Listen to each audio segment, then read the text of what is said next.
மா நான் தலையில கை வச்சு உட்காந்துருக்கேன். ஐயம்மா நீ போய் உன் மேல நான் காண்டுல இருக்கேன். என்னை பார்த்தா அவங்களுக்கு எல்லாம் எப்படி இருக்கோ தெரியல. பணக்காட்சி மாதிரி தானே இருக்கும். நான் அப்படியே புலம்பி செத்துருவேன்னு நினைச்சீங்க. இந்த வருஷமும் முடிய போகுது, சாவல. அதனால அடுத்த வருஷம் ஃப்ரெஷ்ஷா கொள்ளலாம்னு முடிவு பண்ணிட்டீங்க. என்னெல்லாம் வந்து நீங்க வாழவே விட மாட்டீங்க. என்னால முடிஞ்சு போய் என்னால முடியல வாழ்றதுக்கு. என் வாழ்க்கையே இப்படி போய் நீ தானே சொன்ன 31 கோயிலுக்கு போகணும் வாயா கிளம்பியான்னு சொன்ன. கிளம்பி வந்துட்டானே. ஒரு துணிமணி எடுத்து கேட்டா இல்ல, ஒரு வருஷம் முடியுதே ஒரு பவுனு நகை எடுத்து கொடுமே. வெறும் ஒரு பவுனு கேட்டதுக்கு இம்புட்டு வீட்டுல சண்டை நடக்கும் நான் நினைச்சு கூட பார்க்கல. அவன் பொண்டாடிய தங்கத்திலே ஜோடிக்கிறான். வெறும் ஒரு பவுனு கேட்கறதுக்கு இம்புட்டு சண்டையும் என்னமா லூஸ் மாதிரி பேசுற. பவுன் விக்கிற விலையில ஒரு பவுன்லாம் வாங்க முடியுமா? கல்யாணத்துக்கு முன்னாடி நீ தான் என் தங்கம், நீ கேட்டா ஜொலிக்க வைப்பேன்னா இப்ப எங்க ஜொலிக்க வைக்கிறாங்க. சொல்ற நீ தான் என் தங்கம், அப்புறம் எதுக்கு தங்கத்துக்கு எதுக்கு தங்கம்? நீ வாய மூடு. ராத்திரியான சனியும் புச்சோலை தட்டும் அப்படி இப்படின்னு போட்டு பிரட்டி அடிச்சு வெளுக்கிற போதில பகலானா நீ கொஞ்சம் நீ என்னதான் நினைச்சுக்கிட்டு இருக்க? நான் உன்னைய மட்டும் தான் நினைச்சிட்டு இருக்கேன். ஐயோ அதுதானே இங்க எனக்கு பெரிய வினையா இருக்கு. 4 பேரை கல்யாணம் பண்ணியிருந்தா கூட நான் 4 வீட்டுக்கு 4 நாள் அமைச்சிட்டு மீதி 3 நாள் வச்சு மேய்ச்சிருப்பேனே. யாருமா நான் 4 கல்யாணம் பண்ணிக்கிட்டுமா? ஆமாயா, என்னால இனிமே இதுக்கு வரும் செட் ஆகாதியா. மியூச்சுவலா டைவர்ஸ் பண்ணிடுவோம்யா. மியூச்சுவல்னா நம்ம சண்டை சச்சரவு இல்லாம டைவர்ஸ் பண்ணிட்டு பிள்ளைங்களுக்கான செலவு எனக்கான செலவு நீ மாசம் மாசம் பாத்துக்கோ. என்ன இதுக்கு அது டைவர்ஸ்? வா தள்ளுக்கு நான் டைவர்ஸ் பண்ணிட்டு இவளுக்கு வந்து உட்கார்ந்துட்டு பிள்ளைங்களுக்கு இவளுக்கு வந்து தரணும். இவ தின்னு கிடப்பாளாம். அதை தானே இப்பயும் செய்யறேன் மூதேவி. நான் என்ன செய்யணும்னு நினைக்கிறேன். வீட்டுல வேலைக்காரி மாதிரி இருக்கேன். நான் இருந்த இருப்பு என்ன படிச்ச படிப்பு ஏன் அப்பா எப்பா ஏன் உங்க அப்பா என்ன பண்ணாருப்பா? படிச்ச படிப்பு என்னம்மா படிச்சிருக்க நீங்க? 1ஆம் கிளாஸ் படிச்சுட்டு 11வது முடிச்சிருக்கேன். 11வது முடிச்சுட்டு ஏதாவது ஒரு இங்கிலீஷ்ல ஏதாவது பேச பார்க்கலாம். 11வது முடிச்சு போதும். அவர் you I'm fine what is your name இதெல்லாம் எனக்கு கேட்க தெரியுங்க. ஆமா நல்லா கேட்டு நீ கிழிச்ச நல்லா வாயில வருது எனக்கு. ஆமா இப்படி ஆக்கிட்டீங்களே. புலம்பி எல்லாரும் நினைக்கிறாங்க ஏன்னா இவ பாருங்க இப்படி புலம்புறா, வாழ்க்கையில அவளை சோகம் அப்படின்னு நினைச்சிட்டு போயிடுறாங்க. ஊருக்கு போனாலும் நிம்மதி இல்லை, இங்க வந்தாலும் நிம்மதி இல்லை. ஊருக்கு போனா செத்துருவேன், தூக்கு மாட்டிக்குவேன், சரக்குல விஷத்தை ஊத்தி குடிச்சிருவேன்னு பிளாக்மெயில் பண்ற.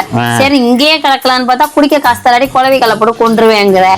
என்னென்னதான் நீ கொடுமை குட்டுச்சு. 31ஆம் தேதி என்னென்ன பாவத்தை பண்ணியோ எல்லாம் வந்து இப்படி புலம்பிக்கிட்டு இருக்கேன் நீ. நான் இந்த பாவம் பண்ணலையா? 11 வருஷத்துக்கு முன்னாடி பெரிய ஒரு பாவத்தை பண்ணிவிட்டேன். தாலி கட்டுனேன் பாரு என் கழுத்துல. நீ அது பெரிய பாவம் பண்ண. நான் பண்ணேன் பாரு ஒரு பாவம். அப்பா உன்னை கட்டிட்டு வாழ்க்கையில என் நிம்மதியில இருந்து எல்லாம் போயிச்சம்மா. என்ன உன் நிம்மதி போச்சு? என்ன உன் நிம்மதி போச்சு? என்ன கட்டுனதான் உனக்கு குடும்பஸ்தன் அப்படின்னு உனக்கு பேர் வந்துச்சு. இல்லாட்டி மொட்டை பையன் உனக்கு பேர் வச்சிருப்பாங்க. ஆமா போயா நீ எல்லாம் பேச வந்துட்ட. உனெல்லாம் குடும்பமா ஒரு வீடு வாசல் குடும்பம் குட்டி அப்படின்னு வாழ வைக்கிறேன். நீ காலில் விழுந்து நீ எல்லாம் குலதெய்வம் மாதிரி கும்பிட்டுக்கிட்டு தெரியும் தெரிஞ்சேன். இப்ப பார்த்தா உனக்கு நோவுது. நான் என்ன உடம்பு ஏறி போச்சு, மொத்த சரக்கா மாதிரி ஆயிட்டேன். நல்ல ஸ்லிம்மா டெச்சரா இருந்த வரைக்கும் என் பின்னாடியே தெரிஞ்ச. இப்ப குட்டியா அந்த மாதிரி தெரிஞ்சவன நீ அழகா இருந்த உன் பின்னாடி நான் தெரியறதுக்கு மூதேவி இப்படிதானே இருக்க. யோசிச்சுக்க வேண்டியதான். அப்படியே அழகா இருந்தேன்ட்டு. என் கல்யாணம் ஆகிறப்ப எனக்கு அழகு இல்லையா, அறிவு இல்லையா, திறமை இல்லையா, உடு எல்லாம் போச்சு. கல்யாணம் ஆனா தேயும்ல, அந்த மாதிரி என் வாழ்க்கையும் தேஞ்சு போச்சு. ஏமா புலம்பாதம்மா. ஏமா புலம்பியே சாவ போறமா நீனு? வரியா இல்லையாம்மா கோயிலுக்கு? கோயிலுக்கு வர இந்த சரசக்கா வரேன்றது சேர்ந்து எல்லாரும் ஒன்னா வண்டியில போவோம். சரசக்கா வருதா? அப்ப நீ ஏன் வர? நான் போயிட்டு வரேன். இங்க பாரு எடுத்துக்கிட்டு அடிச்சேன். நான் கோபத்துல இருக்கப்ப நீ இடையில குறுக்க ஏதாவது பேசிக்கிட்டு இருந்தேன்னு வச்சுக்கோ, அவ்வளவுதான் பத்துக்கும்.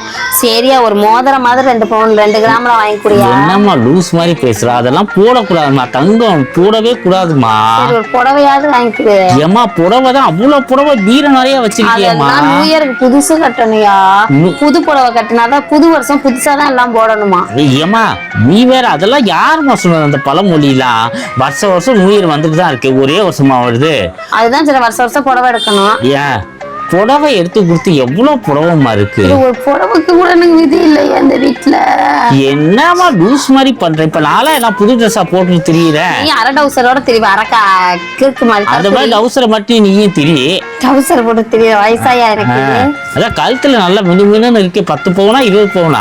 ஐயோ இந்த ஆள் கண்ணுல உருந்துச்சுல. நாளைக்கு அளவு கடையில தான் இது கவரிங் 100 ரூபா கால் டாக்ஸில. அவ்வளவுதான் போட்டியில கவரிங் போட்டியில அத்தோட மூடிட்டு வா போலாம். எங்க கோவிலுக்குமா?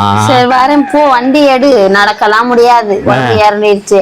அடுத்த வருஷம் அது இங்க பாரு. ரெசல்யூஷன் எடுக்க போறேன். என்ன ரெசல்யூஷன் எடுக்க போற? சண்டை சச்சரவு இல்லாம வாயை கடவுள் காப்பாத்தணும். வாயை தச்சுக்கமா. தச்சிட்டினாலே சரியா போயிடும். வாயை மூடி. இந்த வாய் இருக்கறனாலதான் நான் 11 வருஷம் உன்ட்ட குடும்பம் ஓட்டுனேன். உட்கார்ந்தா எந்திரிக்க முடியல, எந்திரிச்சா உட்கார முடியல. வா போலாம். வயசான மூதேவி. இங்க பாரு வயசை பேசுன உன் வயசை எடுத்து விட்டுட்டு போயிருவேன். எங்க கிளம்பமா? கிளம்பு வாயா. இந்தா, போ. அத்துக்கிற உட்காந்துட்டு அரடவுசர் மண்டையா.